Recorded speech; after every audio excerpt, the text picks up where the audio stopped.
You don't need no education. Teacher, leave them kids alone. Welcome to Teacher's Pod. Welcome indeed to another episode of Teacher's Pod, page 7. Okay. And wala tayong ano ngayon wala tayong sound effects.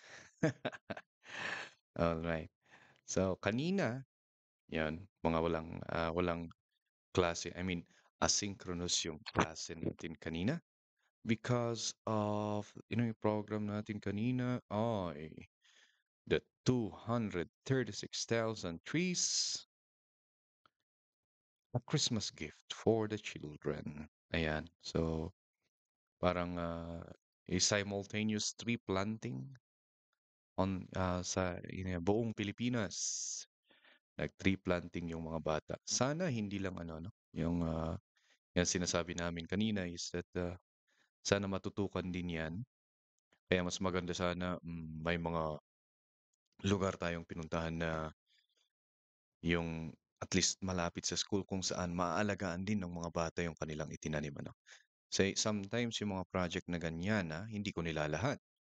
Pero marami tayong mga project na ganyan na nag-tree planting lang, nagpa-picture lang, tapos nag-post, tapos ginawa yung ano yun? Poems are made by fools like me, but only God can make a tree. Joyce Kilmer, sasabihin ganon, pinost sa Facebook page, sa DepEd Tayo Facebook page. And then, after a while, wala na, hindi na binalikan. And then, after 6 months, mas mataas pa yung damo kaysa dun sa naitanim na punong kahoy. Ayun. So, sana malagaan and alagaan ng mga bata rin, makikita yung ano, at least makita nila yung process ng paglaki ng mga punong kahoy. Yan. And magiging at the same time sa pag-practice ng mga bata ng kanilang sense of responsibility. Tama ba? Ayan. Yan din naman ang tinuturo natin bilang mga teacher. Okay. At sa Teacher's Pod na ito, ngayon gusto kong pag-usapan natin ang isa sa mga pinakasikat na usapin ngayon sa tech world. Sa pag sinabi nating tech world, sa mundo ng teknolohiya. Tinagalog lang rin. Alright, sa tech world, yon. Alam niyo pag may nagbebenta ng cellphone sa inyo, ano yung sinasabi nila? Merong isang ano, may kwento ako. May pumunta sa school namin na ewan ko, ahente ng phone or ginamit lang na bumili lang siguro ng phone tapos ayun, nililibot-libot sa mga eskwelahan. At ito rin ay isang paalala dun sa mga eskwelahan na lalo na yung mga nasa liblib na lugar kung saan maraming mga scammer, sasabihin natin, yung mga mapagsamantalang tao na maglilibot doon sa mga eskwelahan tapos ayun, dadaanin tayo sa sales talk tapos magbibigay ng mga product daw, kumbaga yan, latest daw, then maniningil ng pagkamahal-mahal only to find out na di pala maganda yung product nila. Yun yung nangyari dito sa kwento kong ito, kung saan nagbebenta ng phone. Ngayon, yung lagi niya kasing linya doon is AI, AI, may AI daw. Ano ba yung AI? Ayan, ayokong ikwento. Ayan, lagi niyang sinasabi AI, AI. So yung camera daw niya may AI, tapos yung memory niya ganito. Yan po yung latest technology ng Spark. Oops, plugging. Yan. Spark phone ng Tecno. Ngayon, tiningnan ko yung specs, hindi ko alam kung talagang pinasubo niya yung sarili niya. Nagkataon na ako naman yung nando. Eh, hindi naman sa pagmamayabang, medyo may kaalaman naman tayo ng konti about technology.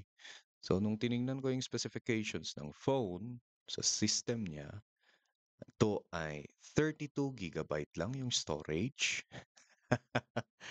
32 GB. maybe, hindi ko na na-check kung upgradable by memory card pero, kapag gano'n na hindi na ano 'yun, eh, hindi na aabot sa sinabi ng presyo is around 8,000.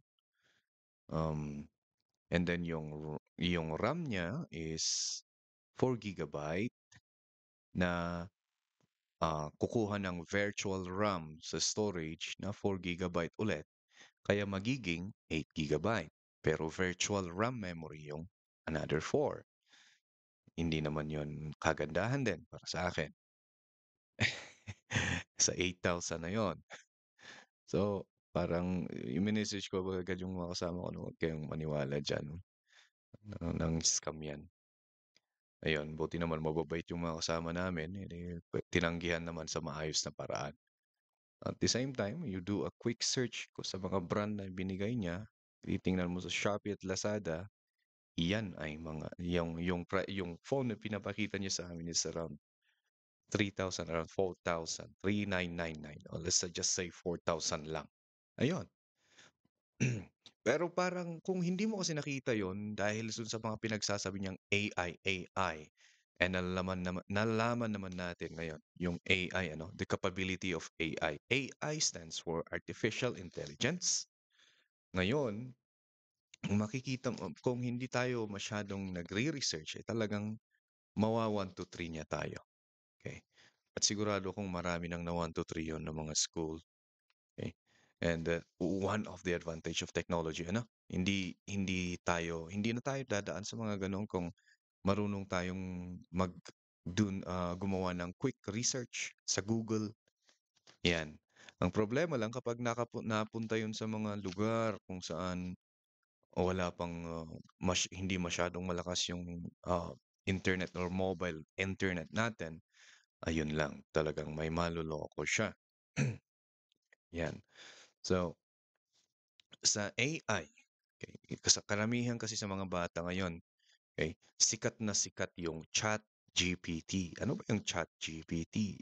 So, ChatGPT is a text-based AI kung saan, artificial intelligence yung, sumasagot sa mga lahat ng tatanungin mo. It's an artificial intelligence, and we will not go into the details of how it was made.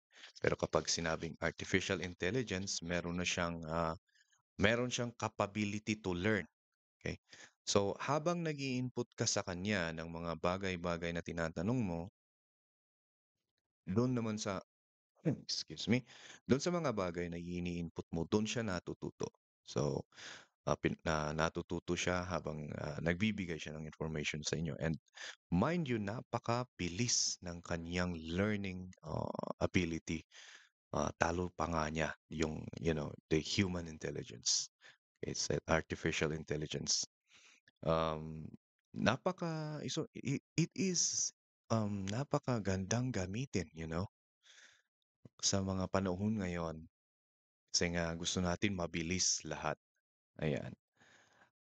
Tinanong ko ito sa ang tanong ko is, ano kaya ang magiging epekto nito sa ating pagtuturo? Ayan. So may isang teacher na nag-comment sa akin na, "Looking into different situations, AI was created to do tasks that typically require human intelligence." Correct siya do'n, okey? Yung mga trabaho na ginagawa ng AI, usually ginagawa natin noon, yung nagre-require ng human intelligence, kaya lang yon, parang, pinapaubaya na natin dito sa artificial intelligence, like learning, reasoning, problem solving, perception, language, and understanding. AI is used to enhance efficiency, automate process, and develop solutions in different fields. In the field of education, using AI is an advantage if students will use it to enhance their work.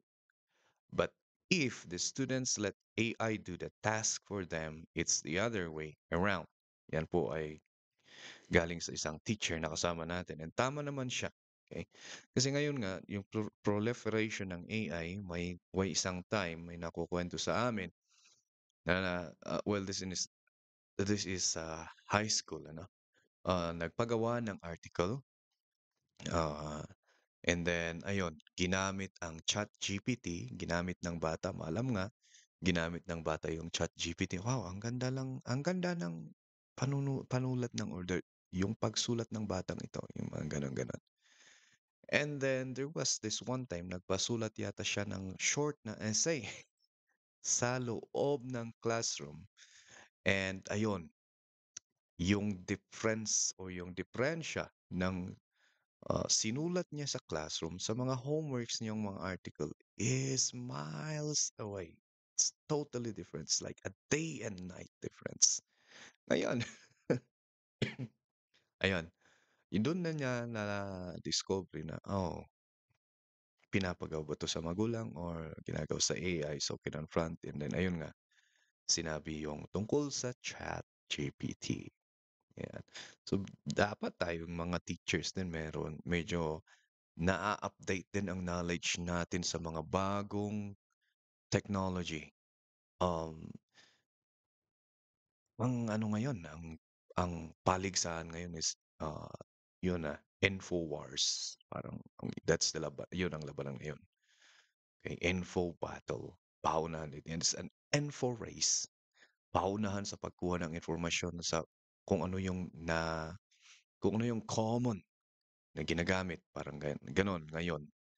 Para hindi rin tayo mahuhuli. 'Di ba? So, ah, tama nga naman, okay? AI was created to help us, okay, parang gano'n. To i-automate yung process ng i-automate nga. At the same time, you know, may ano, para magawa natin yung real na multitasking. Kasi yung ginagawa natin as a human na multitasking, hindi talaga multitasking eh. Because we focus at one task the at a time. We really cannot do multitasking. But then, kapag may ginagawa ka, and then you might want to ask the AI to do another thing for you, then that's automation of process also, you know. So nakakatulong ang AI, nakakatulong siya sa pangkalahatan, okay? Hindi lang text-based actually, may mga graphic-based pa, may mga video editing AI na kung saan yun nga yung nafo-foresee ko in the future na yung mga video editing na skills na napag-aralan natin.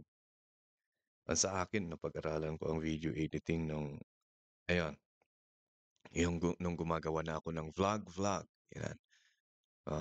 Doon ko napag-aralan ang video editing. And ayun nga, may nakikita rin akong mga tutorial, I mean, or mga courses na nag-o-offer ng video editing.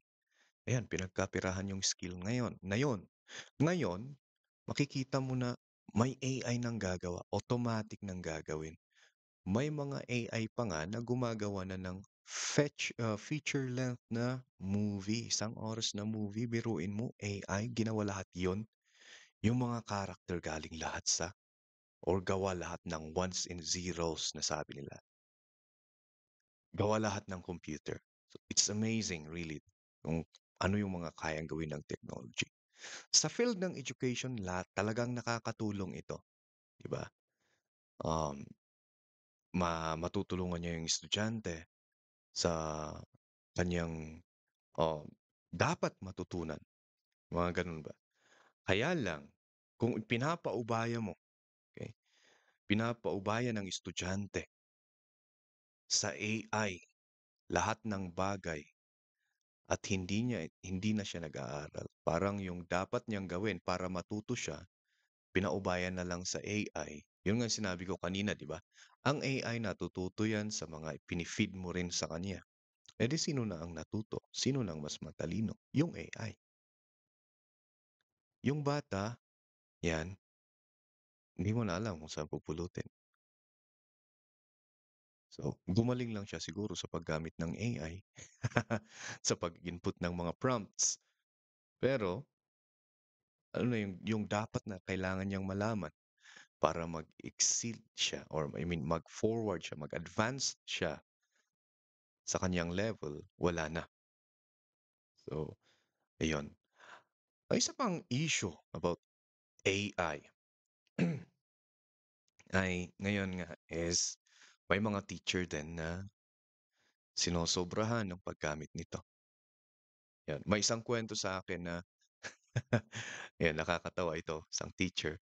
'Di ba ngayon meron na tayong mga DepEd Tayo pages. DepEd Tayo, pangalan ng eskuwelahan. Tapos, yun nga, DepEd Tayo, EDSEL, Elementary School, parang gano'n. Eh, may mga articles na sinusulat do'n at hindi ko alam kung sa ibang ibang division yata ay considered na article yung, ano, yung mga pino-post natin sa Facebook. Considered na article yon na pwede mo nang gamitin kapag ikaw ay ranking sa promotion. Kasi may part kasi do'n sa, promotion na kailangan mayroon kang article. Pero noon, dapat ay published 'yun sa newspaper. Ngayon puwede na raw, kulam sa ibang division, puwede na raw yung sa published sa Facebook, gano'n. Ngayon may mga iba na kapag nagpo-post sila ng article, halatang-halata, eh. Mahahalata mo yung mga words na ginagamit, which is not so common, hindi siya common sa na ginagamit nung tao, mahahalata mo tapos isusulat pa niya na siya ang nagsulat. Kung kami na bihasa, na matalas ang mata dahil nga gumagamit din kami ng AI sometimes is alam namin kung saan nanggaling yon. Nakakatawang tingnan na ginamit pa niya yung pangalan niya, sinabi niyang sinulat daw niya. Ah, I don't know kung that is sa English yun akin to plagiarism, parang plagiarism na rin ang labas, ng gano'n. Na hindi naman, kasi nga yung AI ang ginamit, pinag-isip. Yan, hindi naman mag-iisip yung AI, hindi naman magsusulat yung AI kung hindi niya inutusan na magsulat ng ganito, na ganito ang tatapikin, 'di ba? Yan lang, yung sinasabi ko is kasi ako rin mahilig din ako magsulat. Kaya lang, ano, minsan naglalaro rin ako, naglalagay rin ako sa ChatGPT kasi nga gusto kong subukan para makita kung paano ito. Pero kapag dating ng pagsusulat na, gusto ko pa rin na ako ang magsulat. Bakit? Pinaghirapan mo 'yan, eh, yung the skill of writing, yung yung paraan mo tsaka sa writing, especially sa paggawa ng article, meron tayong parang mannerism din, parang yung paraan ng pagsasalita natin, na isasalin din 'yan sa paraan ng pagsulat, eh.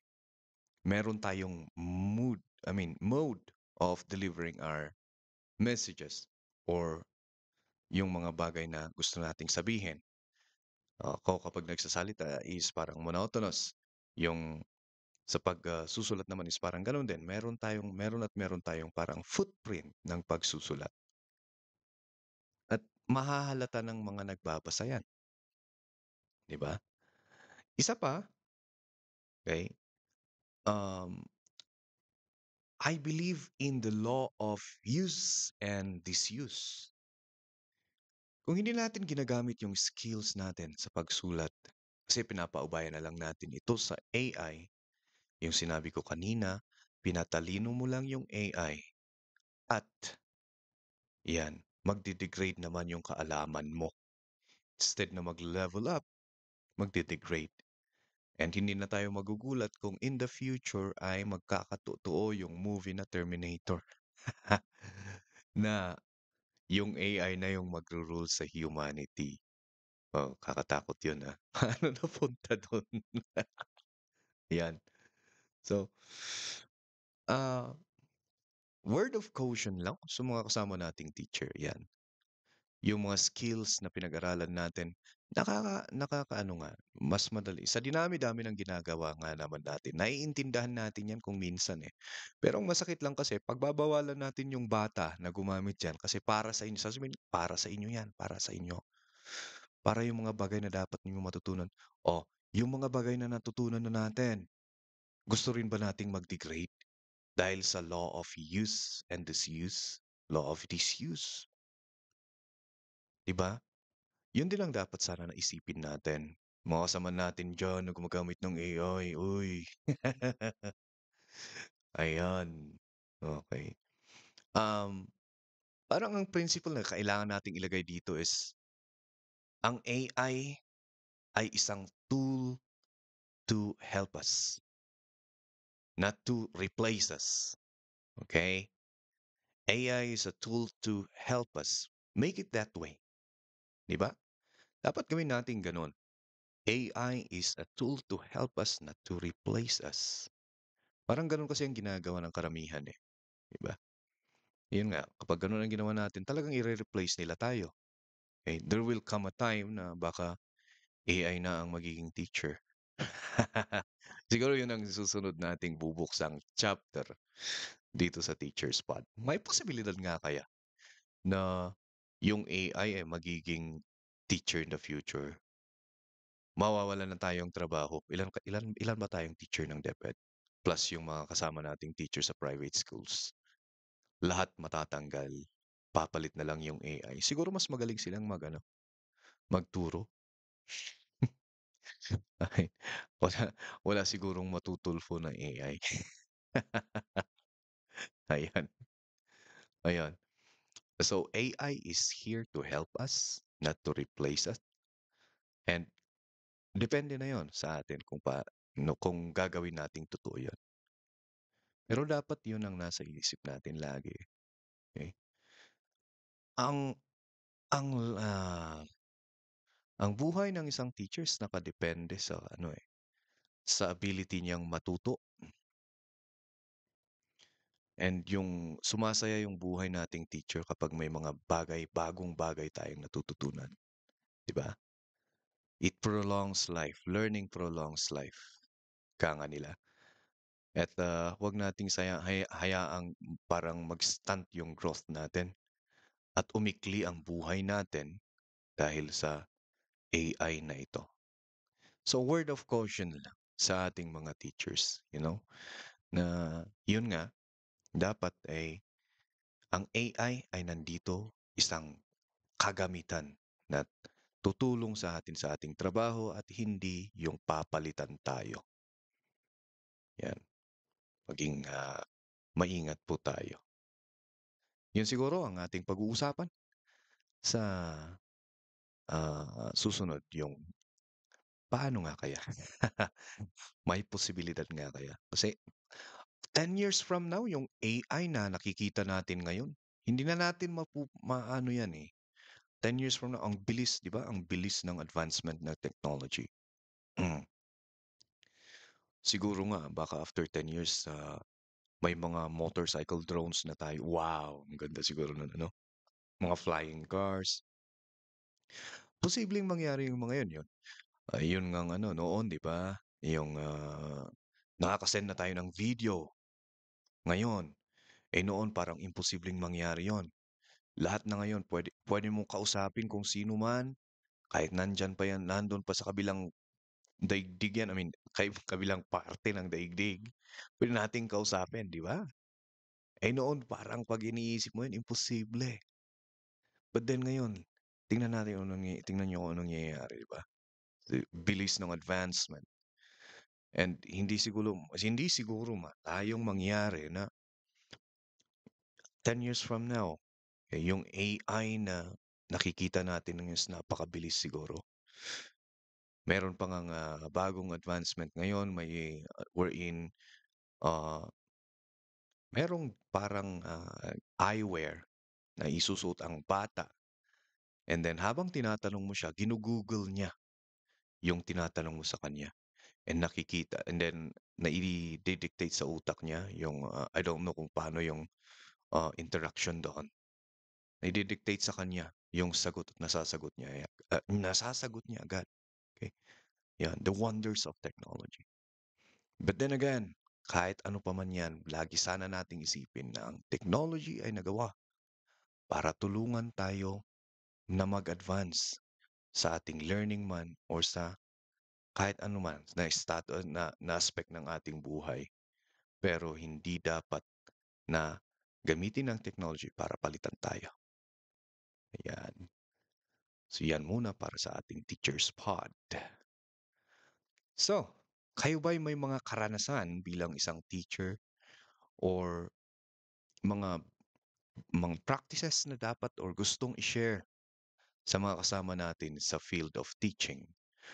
Puwede kayong magsulat dito or mag-email sa ating Teacher's Pod at, idi-discuss natin 'yan dito.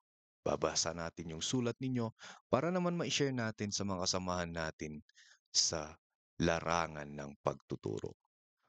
Ayan, ito po si Edsel. Maraming salamat sa inyong pakikinig. Ito po ang Teacher's Pod at mabuhay po lahat ng mga guro.